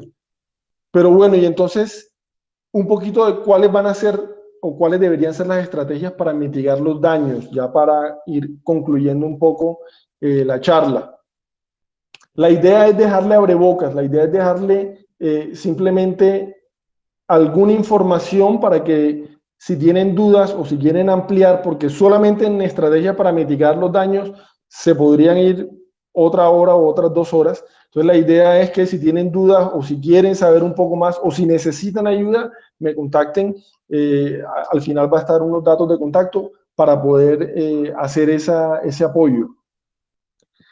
Tenemos que tener en cuenta que hay que cuidar 4 áreas importantes para todas las personas. Primero, la salud, y es recordar, como dije antes, tener suficiente relevo para tener suficiente descanso, una alimentación adecuada. Además de eso, cuidar también tiene que ver mucho con la salud, las relaciones con la familia, relaciones con la pareja, relaciones con los compañeros de trabajo. Este es un momento en el cual las tensiones hacen que haya muchos roces, que haya muchas discusiones, que haya muchas peleas. Tú puedes estornudar y si no te dijeron salud, ya es un motivo para estar irritable y para tenerle rabia a esa persona de que tú estornudaste y no fue capaz de decirte salud, porque eso se causa en estos momentos de tensión. Entonces hay que cuidar también las relaciones, hay que cuidar el trabajo, por supuesto, y esto es algo muy importante y tiene que ver, y lo mencionaré ahora más adelante, no solamente para las personas, digamos, de la población general que tienen que ver que los obligaron a tomar licencias, que los despidieron de manera masiva, que la empresa dice que está en quiebra, ¿sí? Sino también para los trabajadores de la salud, porque no nos podemos engañar, ahora mismo hay algunas especialidades que tienen auge y que tienen trabajo, pero hay otras que prácticamente están desapareciendo, entre comillas, ¿sí? Porque no hay tantos pacientes de cirugía, de ortopedia, de cirugía plástica, de dermatología, prefieren no acercarse por ahora a los médicos y esperar los pacientes prefieren esperar con sus patologías un rato más hasta que pase todo esto, y esto ha disminuido mucho la carga laboral y eso es un factor de estrés para esas otras especialidades. Y no solamente los especialistas, sino los asistentes también de esas especialidades, ¿sí? Y también hay que tener en cuenta la espiritualidad. La espiritualidad dada no solamente en la parte religiosa, de pronto que podría ser católica, sino abrir los espacios para que las personas, los trabajadores, puedan desarrollar su espiritualidad en estos momentos. Y no deben ser momentos de burla en el que si está el grupo católico burlarse del cristiano o viceversa, o del judío o del budista. Hay que abrir ese espacio para la espiritualidad, porque en estos momentos de gran estrés todas las herramientas son necesarias y todas las herramientas son válidas para lograr hacer frente a esta pandemia. ¿Qué estamos haciendo nosotros? ¿Qué estrategia implementamos nosotros desde la clínica? Esto es un proyecto que se montó entre el personal de psiquiatría y psicología y se le denominó Apoyo al Apoyo. Es una forma o es una estrategia en la cual se generaron algunos grupos con algunos líderes dentro de cada grupo o dentro de cada área de trabajo, para que esos líderes, que no necesariamente tienen que ser los líderes habituales, no necesariamente tiene que ser el director, no necesariamente tiene que ser el coordinador, sino que tienen que ser esas personas que tienen más habilidades sociales, más características para comunicarse adecuadamente y poder llegar y poder notar los cambios iniciales, muy iniciales que se están presentando en las diferentes personas. Por eso tiene que tener esa habilidad, porque tiene que conocer realmente a sus compañeros de trabajo y saber cuando está empezando a pasar algo, cómo debe ayudar, ¿sí? Se les capacita, se les entrena y se les da una serie de informaciones de cómo abordar a esa persona, cómo hacer, porque en últimas la salud mental tiene el estigma, a pesar de que puede ser algo que se necesite y que la persona sepa, me siento deprimido, me siento triste, pero no estoy loco para ir al psiquiatra, no estoy loco para ir al psicólogo. Entonces, saber cómo ese otro compañero, que no es un psicólogo necesariamente, que no es un psiquiatra necesariamente, ¿sí?, sino que es un colega y es un par, le puede brindar algunas herramientas necesarias para tratar de superar el problema que tiene o definitivamente encaminarlo al área de salud mental. Dentro de esas estrategias también se dejaron algunas recomendaciones. Esto se hacía por medio de carteleras, se hacía por medio de videos, se hacía por medio de charlas para estar recordando de manera frecuente, de manera constante a todos los trabajadores de la clínica diferentes pautas, diferentes estrategias para ayudar a no dejarse caer por la enfermedad mental, no dejarse agobiar por las penas, no dejarse agobiar por la ansiedad, no dejarse agobiar por la depresión, ¿sí? Entonces, estas se hacían con charlas, se hacían con carteleras, se hacían con videos. Este que me parece muy importante, es algo que parece sencillo, que parece incluso que no tuviera hasta nada que ver con lo que estaba pasando. Este punto se llamaba, o se llama 30 días de agradecimiento, empezó en el mes de abril. Son videos cortos, 30, 40 segundos, en los cuales diferentes personas de diferentes áreas de la clínica agradecían por algo que sí teníamos. Porque nosotros, como dije, hasta el momento teníamos un solo caso, o tuvimos un solo caso que se recuperó afortunadamente de coronavirus, pero la angustia y el miedo de ahí está el coronavirus, de en cualquier momento llega, de todo el que tose tiene coronavirus, nos hace olvidarnos de las cosas que realmente sí tenemos, de la familia, de los amigos, de los alimentos, del trabajo, de la salud. En fin, fueron 30 videos diferentes en los cuales el propósito es recordarnos lo que sí hay. Y me parece muy importante porque tiene que ver mucho con algo que vamos a ver más adelante, que es con el mindfulness y con las herramientas del mindfulness, ¿sí? Porque nos permite enfocarnos en las cosas que sí debemos enfocarnos, en las cosas positivas, en las cosas que nos van a ayudar en estos momentos tan difíciles. Importante, y también aparte de importante, un poco tranquilizador. Para las crisis no se necesita terapia necesariamente.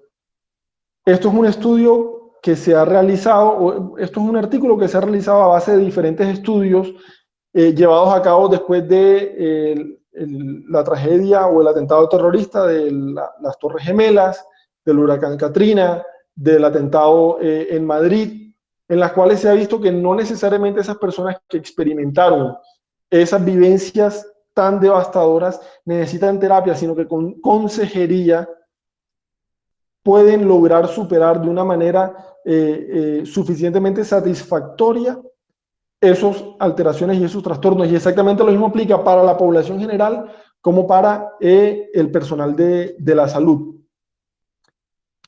Estas fueron unas palabras que salieron ahora muy recientemente, el 29 de abril, el doctor Allen Frances, que es una eminencia de la psiquiatría en los Estados Unidos, y él nos dice algo que es muy importante. Dentro de todo el discurso que da, que dura aproximadamente 15 minutos, hace la aclaración de que estamos, el personal de la salud, enfrentándonos a una guerra para la cual no estamos preparados, no tenemos las herramientas. Y él dice, si comparamos cualquier estudio de soldados que han estado en la guerra, por más miedo de saber que se van a enfrentar a la muerte, los soldados también tienen la confianza de que tienen rifles, de que tienen armas, de que tienen granadas, de que tienen equipo suficiente, tienen chalecos antibalas, tienen cascos, tienen cosas que los podrían proteger. No necesariamente los van a salvar, pero los podrían proteger. Nosotros, desafortunadamente, no lo presentamos. Nosotros no necesariamente tenemos todos los equipos y aún así estamos en ese frente de batalla. Como recomendaciones finales o como puntos finales, nos dijo que hay que tener en cuenta 3 puntos importantes que nos va a dejar esta pandemia. Está primero el desastre y los daños que va a causar el coronavirus en las muertes, en las secuelas, en las infecciones. Además de eso, el daño que va a causar la sobrecarga de trabajo de algunas de las personas, de los trabajadores de la salud, algunas de las enfermeras, algunos de los médicos, ¿sí? Mucho estrés laboral por esa sobrecarga, pero también hay que tener en cuenta la tercera ola, digamos, o el tercer desastre que nos causa el coronavirus, que es el desempleo.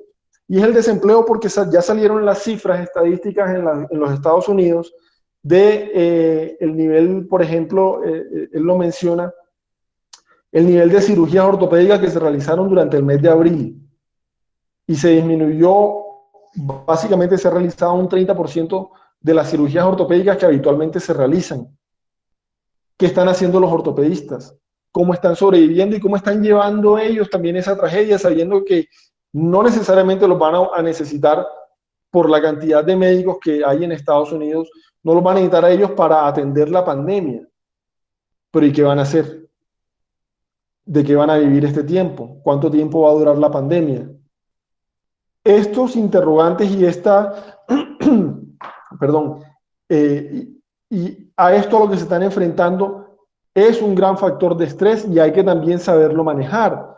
Y por eso hay que saber entender y hay que saber aceptar que en estos momentos que uno puede estar viviendo alguna de estas situaciones, de tener la infección o algún familiar infectado, de estar con una sobrecarga de trabajo por estar trabajando en un área con muchas personas infectadas, o de no estar trabajando porque la clínica nos obligó a no trabajar o nos despidieron simplemente, es normal sentir dolor.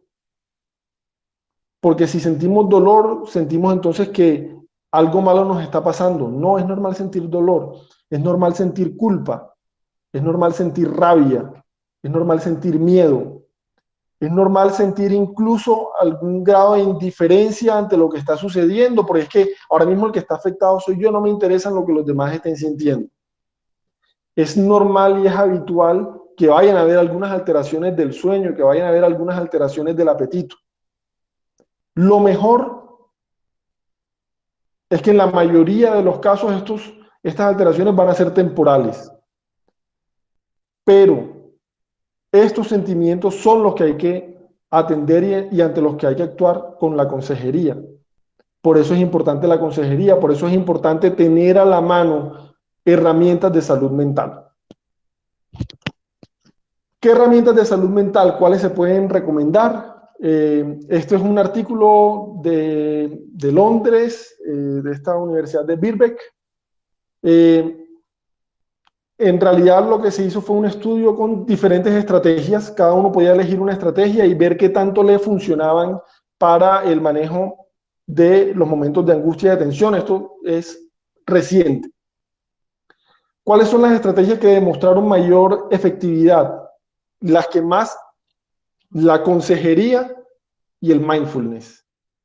Y por eso lo querías sacar a colación, traer a colación, porque ¿qué es el mindfulness? De pronto se preguntarán algunas personas. El mindfulness es son unas herramientas y un estilo de meditación que aquí podemos ver la cantidad de estudios científicos que hay respecto a la efectividad del mindfulness para diferentes alteraciones, sobre todo de la salud mental.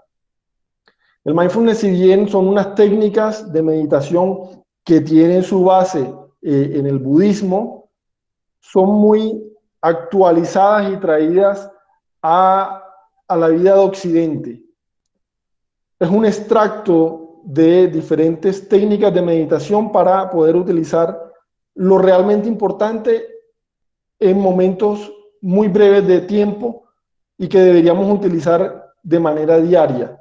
Y de una manera en la cual, a diferencia de la meditación de pronto que uno se puede imaginar, no, medita, ¿y qué es meditar? No, pon la mente en blanco, eso es casi que imposible, ¿sí? Salvo que se tengan muchísimos años de experiencia meditando. Entonces la idea con el mindfulness es que no hay que poner la mente en blanco, hay que poner la mente donde nosotros la queremos poner. Y por eso les dije la importancia de la estrategia de los 30 días de agradecimiento. porque el foco no hay que ponerlo en el coronavirus que no tenemos en estos momentos. No hay que ponerlo en el desempleo que de pronto algunos no tienen en este momento. No hay que ponerlo en los problemas económicos que de pronto algunos no tienen en este momento. O de pronto sí, pero pongamos el foco también en las cosas positivas que tenemos.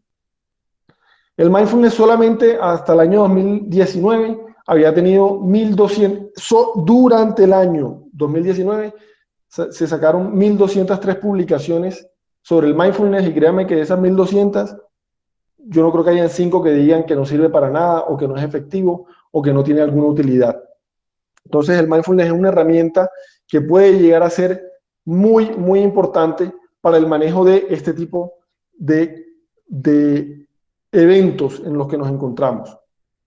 ¿Qué es el mindfulness? Es la descripción sencilla, podría ser, es prestar atención de manera consciente a la experiencia del momento presente con interés, curiosidad y aceptación.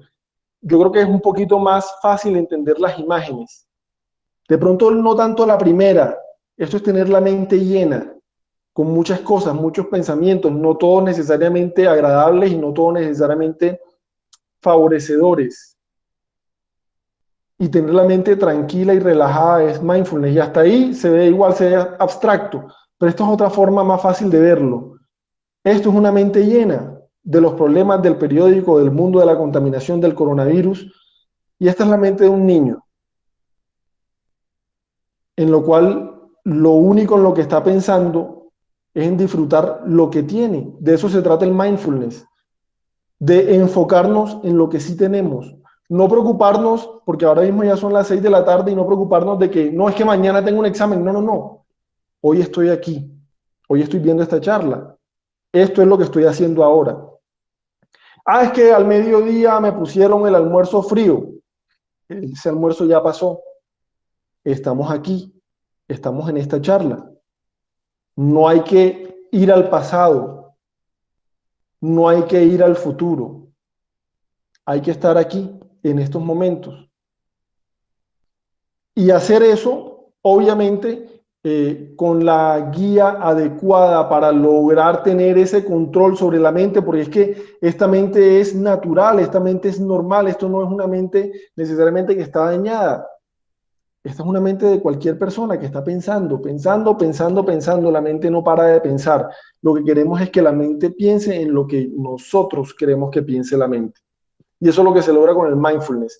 Y se ha encontrado datos ahora del COVID-19 de la efectividad del mindfulness para síntomas de ansiedad, de depresión, angustia, mejora en la calidad del sueño en personas que han estado con COVID-19, ¿sí? Esto fue en China, y esto es un estudio también de cómo el mindfulness disminuye de manera significativa los criterios diagnósticos de algunas patologías mentales en personas que presentaban esos síntomas, es decir, personas que estaban con ansiedad, personas que estaban deprimidas, personas que estaban con insomnio. El uso del mindfulness, cómo disminuyó los niveles de alteraciones mentales, ¿sí? Entonces el mindfulness es muy útil.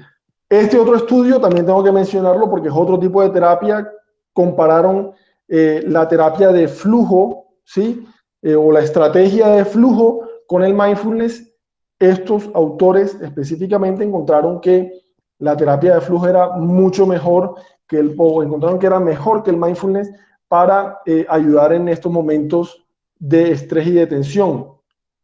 ¿Qué es la terapia de flujo? ¿Cuál es la estrategia de flujo? Es básicamente involucrarnos en alguna actividad, que puede ser un deporte, puede ser lectura, puede ser algún trabajo, que nos permita enfocarnos y concentrarnos tanto en ellas que no tengamos tiempo ni espacio para pensar en las demás cosas. Es muy positiva, es muy buena. Se encontró incluso, la principal diferencia era obviamente que las personas, lo que decimos todos, me divertí tanto que sentí que fue un abrir y cerrar de ojos. Las personas que hacen las estrategias de flujo dicen que se les pasa el tiempo muy rápido. El problema es cuánto tiempo vas a tener o cuántas actividades vas a tener que te involucren tanto sin que llegue un momento en el que ya te aburras de ellas, ¿sí? Es un poquito la diferencia que tiene con el mindfulness, que esta puede ser muy efectiva en episodios o en periodos muy breves de tiempo, pero a la larga no va a tener la suficiente efectividad como la podría tener el mindfulness. Ya para finalizar, tenemos que tener en cuenta que la solidaridad no es un acto de caridad, es una ayuda mutua de fuerzas. Todos estamos en esto, todos estamos involucrados de manera directa o indirecta, y la idea es poder apoyarnos y ayudarnos entre todos. Cualquiera puede ser un consejero, cualquiera puede dar una voz de ayuda, cualquiera puede dar una mano de ayuda, cualquiera puede ofrecer un hombro para llorar y para descansar y para dejar algunos de los problemas que otras personas sientan que le están agobiando. Y es importante la unidad en estos momentos. Eso sería todo por mi parte. Doctor Leonidas, muchas gracias por su charla, y tendría una primera pregunta. Las que quieran intervenir me van pidiendo el uso de la palabra a través del chat. Nosotros, los que no somos del área de la salud, que sí, aquí hay también una muy buena participación de personas que no están involucradas en el área de la salud, ¿qué recomendaciones de estas que usted tiene y hizo para las personas que trabajan en el sector de la salud nos pueden servir para aquellos que trabajamos en otras áreas administrativas, operativas, o incluso para las personas que están en la casa, para las amas de casa, para las personas que no tienen ninguna actividad laboral? ¿Qué recomendaciones podría hacer usted para estas épocas y para estos momentos de confinamiento? En la medida de lo posible, porque evidentemente no es sencillo tratar de llevar actividades de la vida diaria, las habituales, en la medida de lo posible, y se está abriendo un poco más las posibilidades. El ejercicio es muy importante, mantener una buena alimentación es muy importante, mantener un buen patrón de sueño es muy importante. Son algunas de las estrategias muy básicas y que se nos olvida porque simplemente, como mañana no tengo que madrugar para ir a trabajar, entonces me trasnocho viendo películas, ¿sí? Como tengo pereza de estar cocinando, entonces pido comida, o me acostumbro a tener mucha comida, como dije, enlatada o de estas instantáneas, ¿sí? Tener rutinas, y es algo que en las estrategias del tiempo, el artículo del tiempo lo menciona. No porque no tengamos que ir a trabajar significa que no tenemos que tener una rutina. Las rutinas son muy importantes y muy necesarias también, ya que nos van a permitir llevar un ritmo de vida habitual. No es quedarnos todo el día en la cama porque como no tengo nada que hacer. No, hay que buscar algunas estrategias y hay que buscar algunas herramientas para hacer. Buscar cursos, buscar libros, para mantener la mente ocupada. Esto de manera muy general, muy global, digamos, para todos.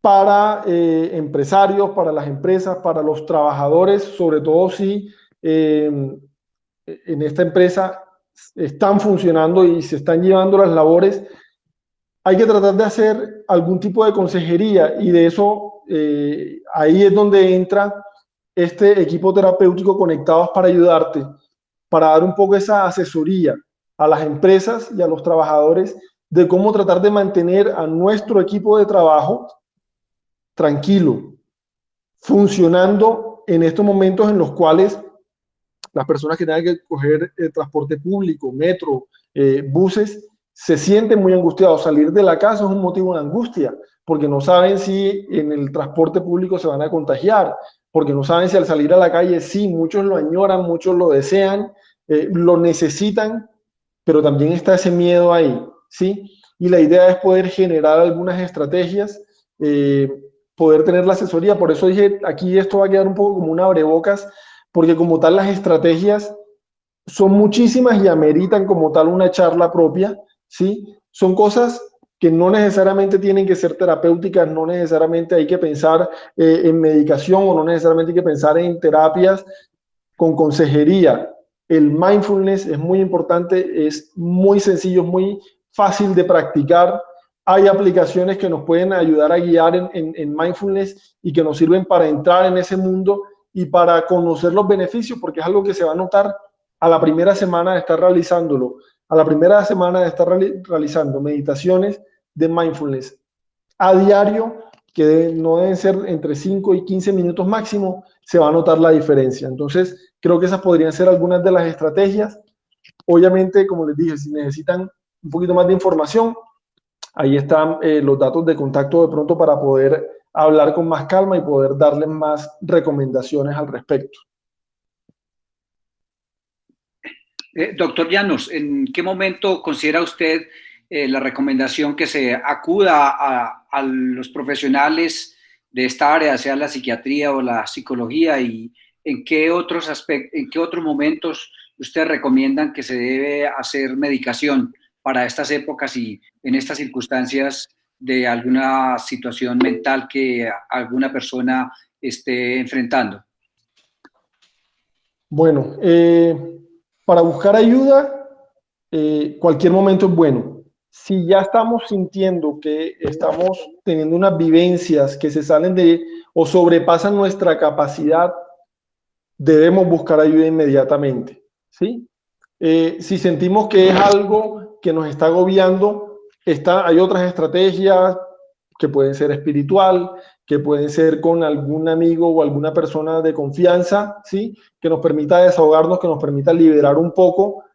Obviamente hay que tener en cuenta que en estos momentos de pronto algo que está haciendo falta es ese contacto físico realmente, porque podemos tener contacto por videollamada, podemos tener contacto telefónico, pero hace falta de todas maneras ese otro apoyo físico que es un poquito más difícil de conseguir, ¿sí? Pero si yo siento que definitivamente esto que me está agobiando ya no lo puedo soportar, inmediatamente debe ser la señal de alerta para ir a buscar ayuda con un profesional de la salud, que puede ser psicología o psiquiatría si lo tiene a la mano. Creo que la segunda parte era si medicación, medicamentos como tal, ya eso dependerá de cada caso, no sería tampoco lo indicado, no va a ser la primera estrategia, no va a ser lo primero que debemos pensar, porque como dije, en la mayoría de los estudios se ha visto que esto es algo pasajero, esto es algo que va a mejorar muy rápidamente. El problema es que todavía estamos inmersos en él, todavía van a pasar algunos meses para que se empiecen a notar o para que se empiece a aliviar esta carga y para que se empiece a notar la mejoría. Entonces, durante estos meses debemos tener algunas estrategias que si se sobrepasan la parte terapéutica, pues habrá que implementar también la farmacológica. Ok. Muy bien, doctor. El profesor Hader quiere hacer uso de la palabra. Profesor Hader, el profesor Hader es profesor de esa del área de servicios administrativos. Profe, abra su micrófono y si tiene su cámara para hacer la pregunta al doctor Llanos. Listo, sí señor, aquí estoy, muchas gracias. Doctor Llanos, pregunta, ¿se puede manejar el tema del estrés, ansiedad, insomnio, irritabilidad, etcétera, o todos estos trastornos postraumáticos después de la pandemia? ¿Es recomendable manejar esto por teleconsulta o lo que usted nos decía, pues, del tema de la telemedicina? O sea, ¿es recomendable que a mí una EPS me ordene manejo por psicología, sesiones tantas por teleconsulta desde su celular? ¿Sí sería recomendable tratar a las personas así? ¿O usted, de su experiencia como psiquiatra, cómo lo ve ahorita a futuro, digamos a 2 meses, a 3 años? Sí, es un tema que precisamente está de moda en estos momentos. Precisamente ayer y antes de ayer he estado asistiendo a algunas charlas y algunas videoconferencias al respecto. A ver, es una herramienta que es válida, que tiene una función de todas maneras y una efectividad. Hay cosas que se pierden y hay cosas que se dejan de tener respecto a la terapia personal, pero en estos momentos hay personas que de pronto viven en otra ciudad, que tienen limitaciones o tienen restricciones para la movilidad y es una herramienta muy válida. Es mejor hacer una terapia por teléfono o por videollamada que no hacer la terapia. Una vez se levanten las restricciones, pues habrá también que sopesar algunas otras cosas que hay que tener en cuenta en las terapias.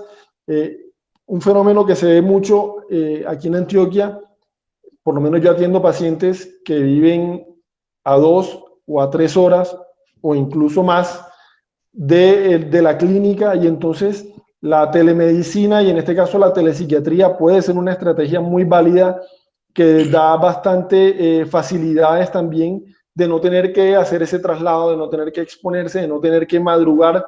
Yo recuerdo un caso en los primeros días que estaba acá de una paciente que se había levantado a las 3:30 de la mañana para salir a la consulta que la tenía a las 9 de la mañana. Entonces 6 horas antes nada más para poder llegar a la consulta. Y es algo que se podría evitar o que se podría facilitar por medio de la telemedicina. Si es lo indicado en estos momentos, sí. Si es la estrategia que hay, sí, es muy válida, es muy buena. No hay por qué dudar de la capacidad del terapeuta. La capacidad del terapeuta no está definida por si la puedo tocar o la puedo ver o la puedo leer o no. La capacidad del terapeuta está en sus conocimientos y en la manera en la que va a enfocar la terapia. Pero como digo, hay otras cosas que también hay que tener en cuenta. Somos humanos, somos personas, necesitamos emplear también los demás sentidos, ¿sí? No solamente el oído y no solamente la vista, sino otros sentidos también que son importantes al momento de la terapia. El entorno también influye mucho en la terapia. Entonces, sí, claro, si me ponen a elegir a mí, yo preferiría una terapia personal. Pero en estos momentos son las herramientas que tengo, las tengo que utilizar. Y más adelante, a pesar de que pueda preferir la terapia personal, también tengo que ver el beneficio para el paciente. Si de pronto se beneficia más por una videollamada que tener que trasladarse hasta donde yo estoy o yo tener que trasladarme hasta donde él está. Muy bien, muchas gracias. Gracias, profesor. Ana Ríos estaba por ahí que quería hacer un comentario. Ana, por favor, abres tu micrófono y tu cámara si así lo quieres. Por favor, Ana.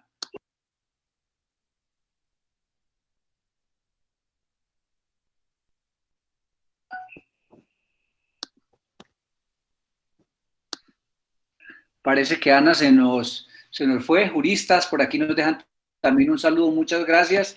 Alguien que se anime a hacer una última pregunta. Tenemos todavía un par de 2 o 3 minutos. Si alguien quiere hacer alguna intervención, alguna pregunta. Bueno, perfecto. Una pregunta, profe Jorge.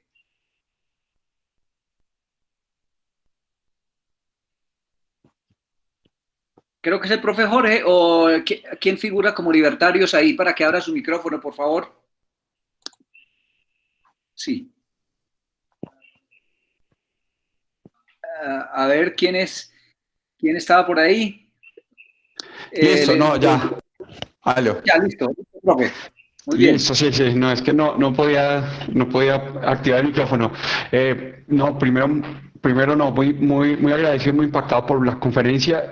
Muchas reflexiones, por supuesto, quedan de esto, pero quería hacerle como tres preguntas al doctor Llanos.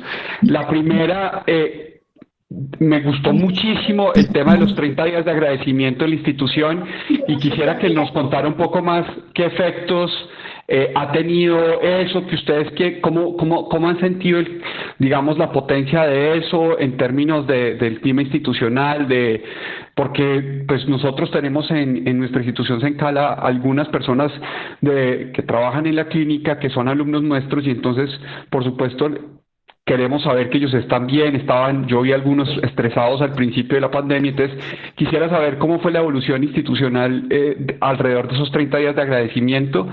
Eso por un lado. Lo segundo, esta estrategia que ustedes están haciendo sobre entrenar al personal para detectar señales tempranas, ¿qué tipo de señales tempranas hay?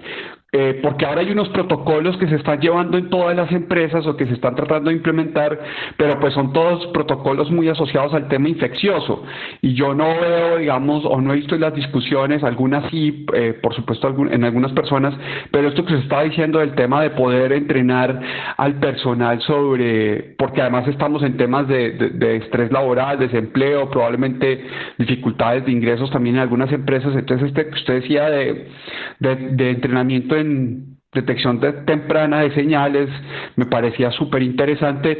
Y por último, el tema del rol de lo corporal, el tema de las caricias, usted hablaba de los abrazos, ahí digamos, ¿qué posibilidades usted ve? Porque obviamente pues no es un tratamiento terapéutico, pero en términos de recomendaciones para la vida cotidiana nos podría hacer en ese ámbito. Sí. Y de nuevo, muchas gracias. Bueno, empiezo por el último. En estos momentos tenemos que tener en cuenta que, salvo que las dos personas han estado en aislamiento, y esto sería de pronto una recomendación para parejas, incluso si están peleados o si están en un momento tenso, esto es algo que solamente podrían hacer ellos si saben que ninguno de los dos ha tenido contacto con otras personas. No tenemos que pensar ni siquiera con otras personas que pudieran tener, no, otras personas, porque no sabemos si hay portadores asintomáticos. Entonces, en estos momentos, ese rol corporal y ese abrazarse, tocarse y demás, pues simplemente epidemiológicamente y por infectología está denegado. Terapéuticamente es algo que no se hace, además, ¿sí? Pero cuando yo hablo en la terapia de los otros sentidos, también tiene que ver pues con el tacto y no necesariamente con un abrazo, con extender un pañuelo, con extender una mano, la mano al saludar, la mano al dar una información, o un agradecimiento, un pésame. Eso también se tiene en cuenta al momento terapéutico y son claves y son importantes. Pero en estos momentos el rol de lo corporal, pues nulo a nivel, digamos, de la población general. ¿Qué se entrenó en los grupos para la detección de los primeros síntomas dentro del personal de la clínica?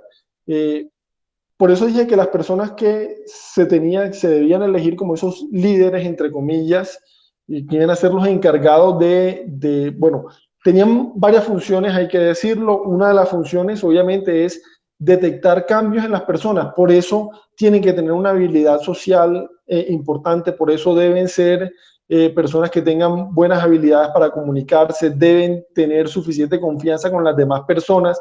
No puede ser alguien nuevo o no puede ser alguien de pronto que cambió recientemente de área de trabajo, tiene que ser alguien que conozca muy bien su entorno, porque tiene que conocer las personalidades y tiene que conocer las características de cada uno, ¿sí? Entonces, para poder detectar cuando alguien está triste, y es a veces esa habilidad que unos podremos tener más que otros, de sentir por qué estás así, por qué te sientes así, y empezar a preguntar y te dicen, no tengo nada, hasta que finalmente, no, bueno, sí, es que anoche tal cosa.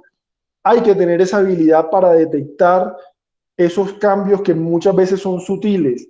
Y obviamente esto es algo que al ser personas no necesariamente entrenadas, digamos, en esto que tiene que ver de salud mental, igual pueden tener esas habilidades de manera innata. Entonces, eso es una de las características, reconocer cambios, de pronto está más agresivo, o de pronto está irritable. La persona que normalmente saluda y habla y se expresa mucho y comparte mucho, empieza a retraerse, empieza a estar más callada, se empieza a reír menos. Esa que tenía la risa así extravagante y que se escuchaba en toda la empresa, y ya como que no se ríe tanto. Ese tipo de cambios son los que hay que empezar a notar. Ahora no podría dar de pronto como absolutamente todas las claves por cuestión de tiempo, ¿sí? Pero son detalles, son sutilezas. Otras de las funciones que tienen esos líderes, entre comillas, son de pasar información porque es difícil de pronto que las directivas estén acercándose puesto por puesto y persona por persona a comunicar lo que se ha hecho respecto al coronavirus, las reuniones que se han hecho con infectología, hablando desde la clínica, con las reuniones con el infectólogo, los casos que se han podido presentar, todas las eventualidades, todas las recomendaciones, todo lo que se está haciendo para proteger al personal. Es difícil que las directivas se acerquen a hacer eso. Entonces la idea es ir pasando la información a estos líderes para que ellos sean los que puedan dársela al resto del personal. Igualmente, esas personas están encargadas de canalizar todas las dudas, todos los temores, todos los miedos, cualquier duda hacia los superiores, hacia los coordinadores, hacia los directores, porque también sería caótico que un coordinador, que un director esté recibiendo a 100 personas que tienen 100 quejas diferentes, aunque puede ser la misma queja, pero cada una la expresa de una manera particular que pareciera que fueran 100 quejas. Entonces son varias las funciones que tienen estos líderes y la idea sería, si se necesita más información como para poder aplicarlas, de pronto por otro medio poder dar esas recomendaciones. ¿Qué efecto tuvo la estrategia de los 30 días de agradecimiento?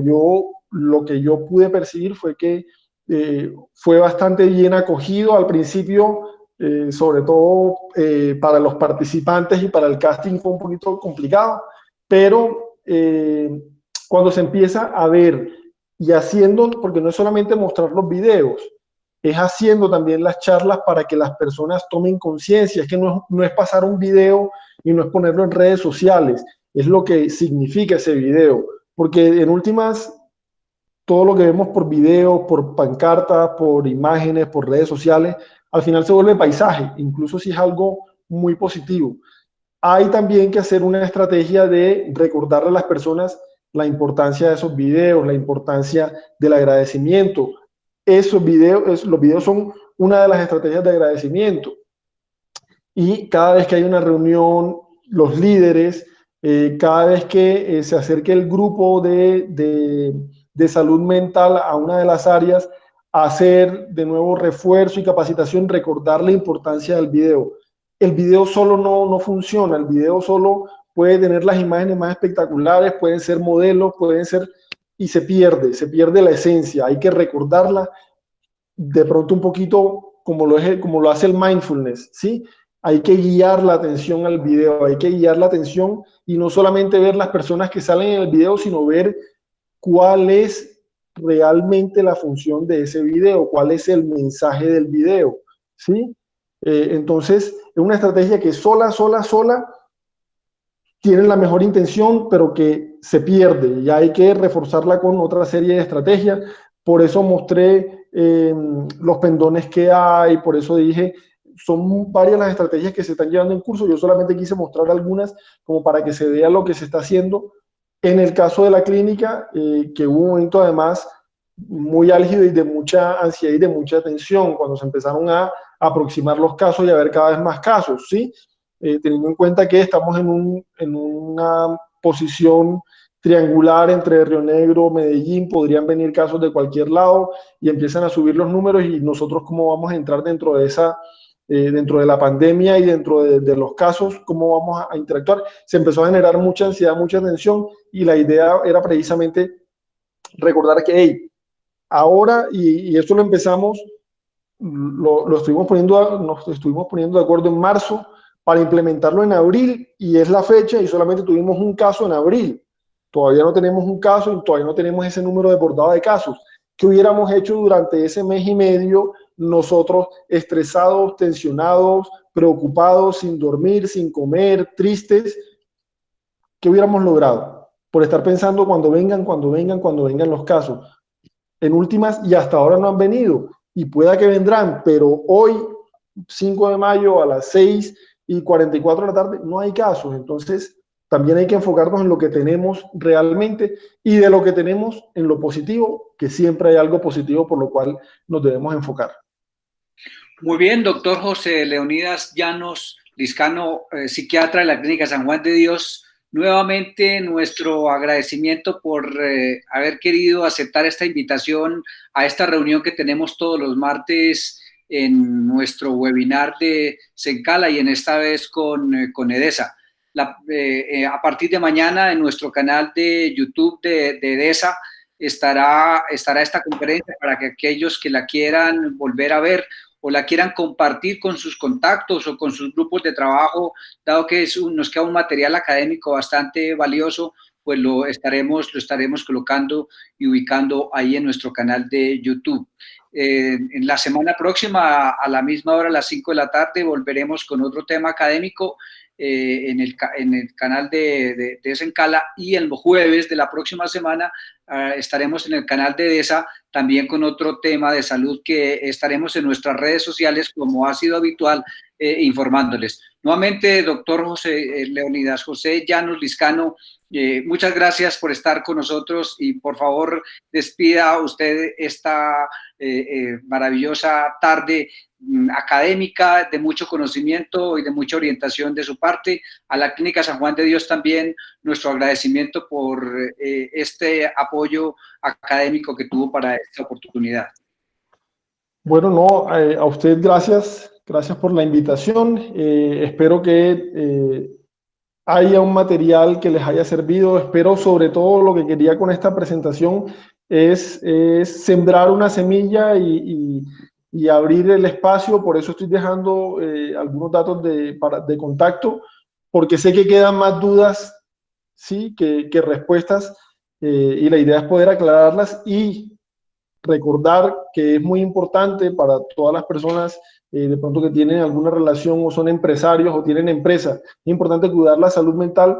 Si bien esta charla está enfocada en el personal de los trabajadores de la salud, también para los trabajadores en general, ¿sí? Y bueno, nada, muchísimas gracias por la invitación. Espero que pasen una excelente noche.